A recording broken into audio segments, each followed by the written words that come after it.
IVF లేదా test tube baby ట్రీట్మెంట్లో అండాశయాల నుంచి అండాలు బయటికి తీసిన రోజు లేదా ఆ తర్వాత ఒక ఫ్యూ డేస్ వరకు ఎటువంటి జాగ్రత్తలు తీసుకోవాలి, ఫుడ్ ఎలాంటిది తీసుకోవాలి? అందరికీ నమస్తే. నేను doctor Mounika, consultant, fertility expert, 49 hospital, LB Nagar, Hyderabad. So ఇప్పుడు ఏదైనా ఐవీఎఫ్ సెంటర్లో రోజు లేదా వారానికి ఒక 2-3 సార్లన్నా పికప్స్ అంటాం దాన్ని మనం, ఓవం పికప్ లేదా ఊసైట్ ఎగ్ రిట్రీవల్ అంటూ ఉంటాం దాన్ని. సో దీంట్లో ఏం చేస్తాము అంటే లేడీకి మత్తు ఇచ్చి తన అండాశయాల్లో నుంచి నీరు తీసి ఆ నీరులో మనం ఎగ్స్ వెతుక్కుంటాం. సో అటువంటి ట్రీట్మెంట్ లేదా ప్రొసీజర్ అన్నది మనకు ఒక 10 minutes లేదా మాక్సిమం 15 minutes పట్టచ్చు ఆ ప్రొసీజర్ అయిపోయిన తర్వాత అదే రోజు మనం లేడీని ఒక ఫ్యూ అవర్స్ తర్వాత డిశ్చార్జ్ చేసి ఇంటికి పంపించేస్తాం. అడ్మిషన్ అవసరం ఉండదు. సో ఇలా డిశ్చార్జ్ చేసి పంపించేటప్పుడు తన రిలేటివ్స్ కావచ్చు, తను కావచ్చు, కొన్ని డౌట్స్ అడుగుతూ ఉంటారు.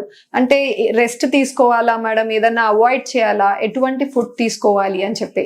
సో వాటి గురించి ఇవాళ మాట్లాడతాను. సో అందరికీ కూడా మేము జనరల్గా ఇక్కడ ఇచ్చే ఇన్స్ట్రక్షన్స్ ఏంటి అంటే, ఫస్ట్ ఇంపార్టెంట్ ఏంటంటే రెస్ట్ తీసుకోండి అంటాం. అట్లీస్ట్ ఒక 1-2 days అయితే ఖచ్చితంగా. వాళ్ళు జాబ్ గోయింగ్ అయితే లీవ్ పెట్టుకోండి అంటాము. ఇంట్లోనే హౌస్ మేకర్స్ అయితే మాత్రము ఇంట్లో కూడా కొంచెం ఎక్కువ ఇంట్లో పనులు చేయకుండా ఒక 2 days అయితే రెస్ట్ లో ఉండండి అంటాం. బరువైన వస్తువులు ఏవి కూడా ఎత్తకూడదు అని చెప్తాం. థర్డ్ వచ్చేసి ముఖ్యంగా సెక్షువల్ ఇంటర్కోర్స్ అవాయిడ్ చేయాలి. భర్త భార్య పీరియడ్ వచ్చినంత వరకు కలవద్దు. ఎందుకు ఈ విషయం చెప్తాము అంటే, కలవడం వల్ల ఇన్ఫెక్షన్ వచ్చే ఛాన్సెస్ లేదా రిస్క్ ఎక్కువ అవుతుంది. ప్లస్ తన అండాశయాలన్నీ కూడా కొంచెం సైజెస్ లో పెద్దగా ఉంటాయి. ఇప్పుడు మనం ఇచ్చిన ఇంజెక్షన్స్ వల్ల వాటి వల్ల ఏమవుతుందంటే సడన్ గా ఏదైనా సిస్ట్ బ్రేక్ అయ్యి బ్లీడింగ్ అవ్వడం, అలాంటి రిస్క్ ఫ్యాక్టర్స్ కూడా ఉంటాయి. కాబట్టి భర్త భార్య చెప్పినంత వరకు, అంటే డాక్టర్, అది పీరియడ్ వచ్చినంత వరకు కావచ్చు లేదా ఇంకా ఎక్స్టెండెడ్ టైం పీరియడ్ కావచ్చు, మీ యొక్క డాక్టర్ అడ్వైస్ చేస్తారు ఎప్పటి వరకు భర్త భార్య కలవకుండా దూరం ఉండాలి అని చెప్పేసి. సో అది అవాయిడ్ చేయాలన్నమాట. థర్డ్ వచ్చేసి ప్రాపర్ హైడ్రేషన్, అంటే మంచిగా వాటర్ తాగుతూ ఉండడం. ఫ్లూయిడ్ ఇంటేక్ అన్నది చాలా ఇంపార్టెంట్. ఎంత స్ట్రెస్ చేస్తే అంత బెటర్. కనీసం ప్రతిరోజు ఒక 2 నుంచి 3 లీటర్ల బాటిల్, ఒక 1 liter బాటిల్ పెట్టుకొని ఒక 2-3 times దాంట్లో వాటర్ తాగుతూ ఉండాలి ఆ లేడీ. సో ప్రాపర్ హైడ్రేషన్ అనేది థర్డ్ వన్ అనమాట. ఫోర్త్ వచ్చేసి ఫుడ్ గురించి మాట్లాడితే, మత్తు ఇచ్చి చేస్తాం కాబట్టి ఈ ప్రొసీజర్ ఫ్యూ అవర్స్ వరకు లేదా ఆ రోజంతా తనకు డైజెస్టివ్ సిస్టమ్ కొంచెం స్లో లేదా స్లగ్గిష్ గా ఉంటుంది. అందుకని హెవీ ఫుడ్ తీసుకోకుండా బ్లాండ్ ఫుడ్స్, ఎక్కువ కారం లేనివి, ఉప్పు ఎక్కువగా వేసుకొని టైప్ ఆఫ్ ఫుడ్స్ తీసుకోవాలి. అంటే బనానా తీసుకోవచ్చు, బ్లాండ్ సూప్స్ తీసుకోవచ్చు. సో ఇలాంటివి ఏమన్నా ఆ 1 day వరకు అయితే మెయింటైన్ చేసి తర్వాత నిదానంగా రెగ్యులర్ డైట్ లోకి ఇంట్లో ఏం చేసుకున్నారో అది తీసుకోవచ్చు అని చెప్తాం. నెక్స్ట్ వచ్చేసి ప్రోటీన్ రిచ్ డైట్ ఉండాలి. అంటే ఏ ఫుడ్ అయితే మీరు తీసుకుంటున్నారో ఆ ఫుడ్ లో హై లెవెల్ ప్రోటీన్ ఉండాలి. ఈజీగా అందరికీ యాక్సెసిబుల్ ఇస్ ఎగ్స్ అనమాట. సో ఎగ్స్ లో కూడా బయట ఎగ్ వైట్, తెల్లపాటు, అది తీసుకుంటే చాలా మంచిది ఈ టైంలో.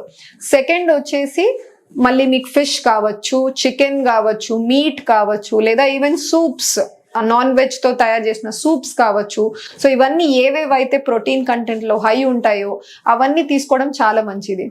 లాస్ట్ వచ్చేసి వాళ్ళు చెప్పిన మెడిసిన్స్, అంటే ఏవేవి ప్రొసీజర్ అయిన వెంటనే డిశ్చార్జ్ చేసేటప్పుడు మెడిసిన్స్ అడ్వైస్ చేస్తామో అవి ఇగ్నోర్ చేయకుండా, మిస్ చేయకుండా కరెక్ట్ గా వాటిని టైం టు టైం తీసుకోవాలి.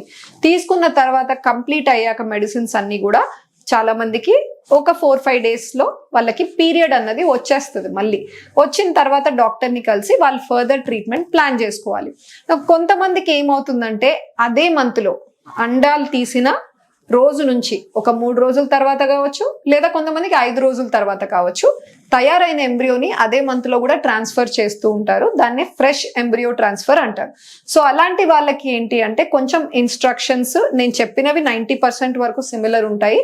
బట్ యాడెడ్ ఆన్ మెడిసిన్స్ లో కానీ లేదా ఇంజెక్షన్స్ లో కానీ కొంచెం వేరుగా ఉంటాయి ఇన్స్ట్రక్షన్స్. సో మీ డాక్టర్ తో మీ ప్లాన్ ఏంటి అన్నది కనుక్కొని మీ డాక్టర్ మీకు అకార్డింగ్ గా పోస్ట్ ప్రొసీజర్ ఇన్స్ట్రక్షన్స్ ఇస్తారు. సో దాన్ని స్ట్రిక్ట్ గా అడ్హియర్ అయ్యి ప్రతి ఒక్కటి ఫాలో అవ్వాల్సి ఉంటుంది. Thank you.